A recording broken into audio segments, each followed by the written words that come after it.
नमस्कार, मेरा नाम है जूली। आप देख रहे हैं न्यूज़ 18 की स्पेशल रिपोर्ट। ट्रंप ने ईरान को सिर्फ 10 दिन की मोहलत दी है।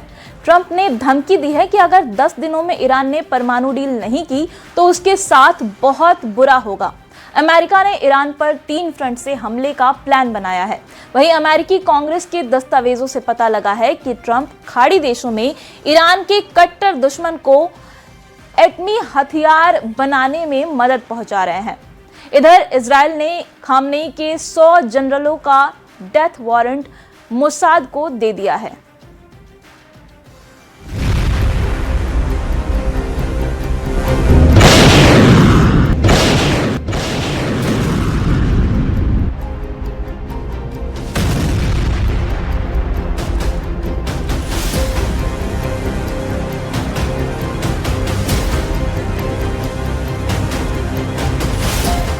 ईरान पर लिमिटेड स्ट्राइक के मूड में दिख रहे ट्रंप अब आर पार का युद्ध शुरू करेंगे।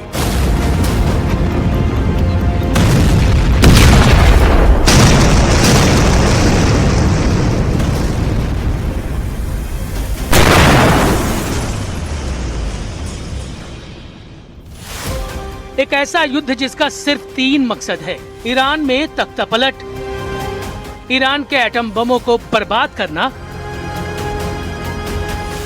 और ईरान पर अमेरिका की नकेल डालना। 27 देशों के बोर्ड ऑफ गाजा पीस के स्टेज से अगर ट्रंप धमकी दे रहे हैं तो क्या इसे नजरअंदाज किया जा सकता है? ऐसी गलती अमेरिका के दुश्मन कतई नहीं कर सकते, क्योंकि ये आखिरी धमकी है।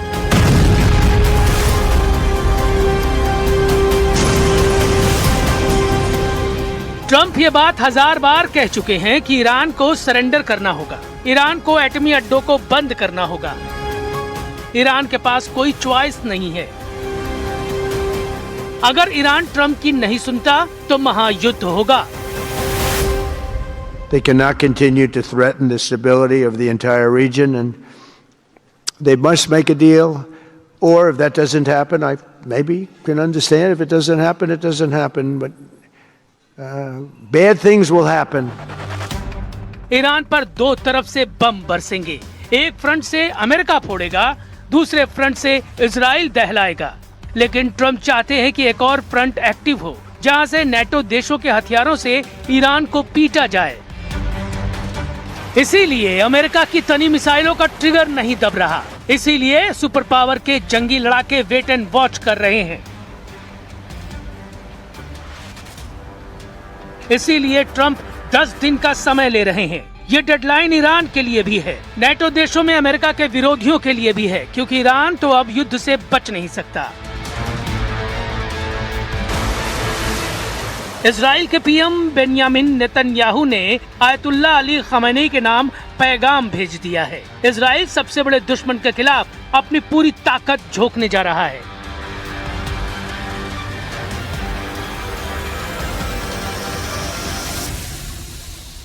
ודבר אחד בטוח, אם האייתולות יטעו ויתקפו אותנו, הם יחוו תגובה שהם אפילו לא יכולים לעלות.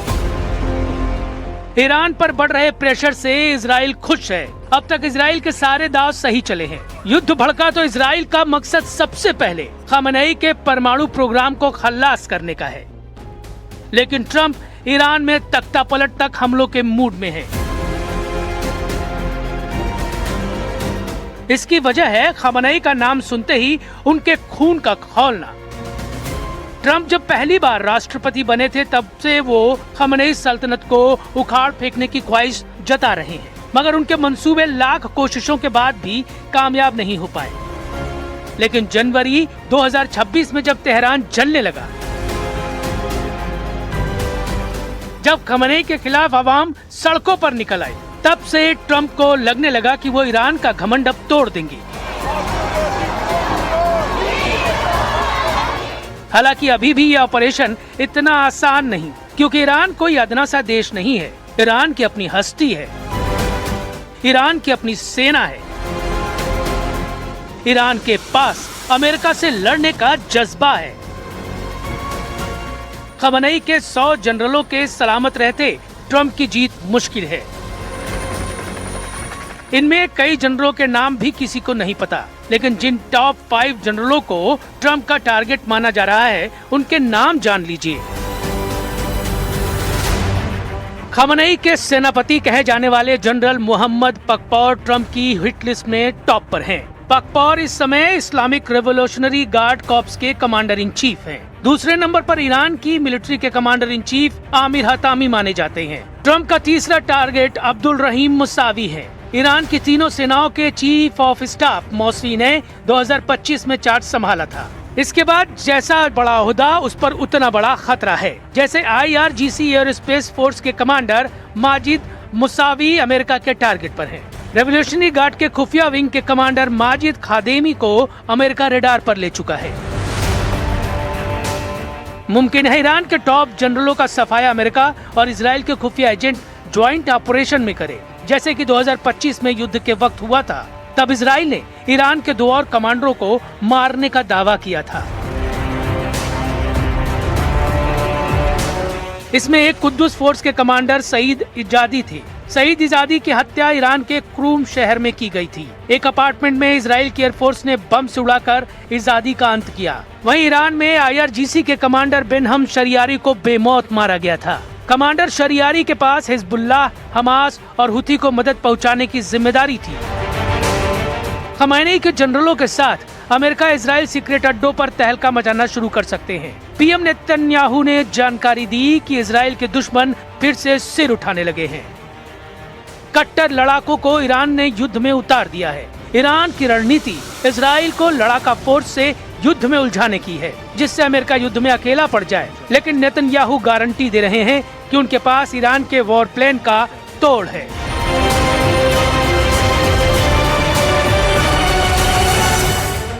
הגורמים הקיצוניים מסרבים לוותר.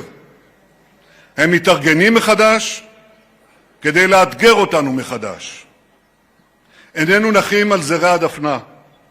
אנחנו ערוכים ודרוכים להגן על עצמנו מול כל אתגר. ईरान को काबू करना अकेले इजराइल के बस की बात नहीं है, ये बात ट्रंप जानते हैं। ईरान को रोकना उनकी नौसेना के कैरियर स्ट्राइक ग्रुप के लिए भी मुश्किल है, क्योंकि ईरान से युद्ध में बेहिसाब डॉलर का खर्च है। अमेरिका को हर दिन करोड़ों डॉलर का झटका लग रहा है। ये जंगी बेड़े, ये जंगी जेट, ये युद्धपोत पानी से नहीं चलते। इनके एक दिन का खर्च इतना है कि सुनकर सिर चकरा जाता है। द न्यूज इंटरनेशनल की रिपोर्ट के मुताबिक अमेरिका के एक बैटल ग्रुप कैरियर का वॉर जोन में महीने का खर्च करीब $750 मिलियन है। रुपए में खर्च करीब 6000 करोड़ रुपए के पार पहुंच जाता है। एक दिन का हिसाब लगाने पर एक कैरियर बैटल ग्रुप की तैनाती पर 25 मिलियन का खर्च आता है। ट्रंप के जंगी जहाजों का खर्च भी चौंकाने वाला है। जिस B-2 की ट्रंप धौस जमाते हैं, उसकी एक राउंड फ्लाइट पर $1 से $2 मिलियन फूंक दिए जाते हैं। अगर B-2 बम वर्षक ने बमबारी भी की तो ये खर्च 4 गुना ज्यादा हो जाता है, क्योंकि B-2 जिस GBU-57 बम का धमाका करता है वो एक बम 40 से 50 करोड़ रुपए का होता है। B-2 बम वर्षकों से एक बार हमला इतना महंगा पड़ता है कि ट्रंप भी उसका दुखड़ा रो चुके हैं। मतलब युद्ध में जितना घाटा ईरान को होगा उससे कम अमेरिका का नहीं। ईरान का वैसे भी ज्यादा कुछ दांव पर नहीं है। अमेरिका ने प्रतिबंध लगाकर ईरान को तबाह कर रखा है। ईरान में भयंकर महंगाई है, लोगों की जिंदगी दांव पर लगी है। लेकिन सुप्रीम लीडर अली खमेनेई के लिए वफादारी ईरान में रत्ती भर कम नहीं हुई है। सर्वोच्च धर्मगुरु के लिए जान देने करोड़ों लोग यूं ही सड़क पर नहीं उतर आते। इस वक्त तो अली खमेनेई को रूस के राष्ट्रपति पुतिन की पावर मिल गई है। ईरान के लिए खाड़ी के कई देश रहम की अपील कर रहे हैं। तुर्की जैसा अमेरिका परस्त देश भी ईरान को बख्शने की दुआ मांग रहा है। ऐसे में अगले 10 दिन बेहद संवेदनशील बन गए हैं। ट्रंप की अगर नहीं सुनी गई तो वो क्या कह ढाएंगे, कोई नहीं जानता।